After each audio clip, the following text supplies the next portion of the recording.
शहर गुन्हे शाखेने अवैध शस्त्रांविरोधात मोठी कारवाई करत लालखडी परिसरातून एका सराईत गुन्हेगाराला पिस्टलसह ताब्यात घेतले आहे।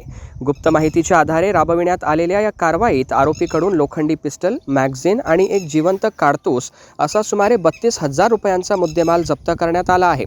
गुन्हे शाखेचे अधिकारी व कर्मचारी शहरात पेट्रोलिंग करत असताना त्यांना माहिती मिळाली की अब्दुल मोहसिन उर्फ सदू अब्दुल रौफ हा अवैधरित्या अग्निशस्त्र बाळगून परिसरात फिरत आहे। माहितीची खात्री करून पोलिसांनी लालखडी येथे सापळा रचला। आरोपी दिसताच त्याला ताब्यात घेऊन झडती घेतली असता त्याच्या कमरेला लोखंडी पिस्टल खोचलेली आढळली। पिस्टलच्या मॅगझीनमध्ये एक जिवंत काडतूसही मिळून आले। पोलिसांनी पिस्टल, मॅगझीन आणि जिवंत काडतूस जप्त करून आरोपीला पुढील कायदेशीर कारवाईसाठी नागपुरी गेट पोलीस ठाण्याच्या ताब्यात दिले आहे। ही कारवाई पोलीस आयुक्त राकेश ओला यांच्या मार्गदर्शनाखाली गुन्हे शाखेचे पोलीस निरीक्षक दिनेश दहातोंडे आणि त्यांच्या पथकाने यशस्वीरित्या पार पाडली। अवैध शस्त्र बाळगणाऱ्यांविरोधात अमरावती शहर पोलिसांची मोहीम अधिक तीव्र करण्यात आली असून अशा कारवाया पुढेही सुरू राहणार असल्याचे पोलिसांनी स्पष्ट केले आहे।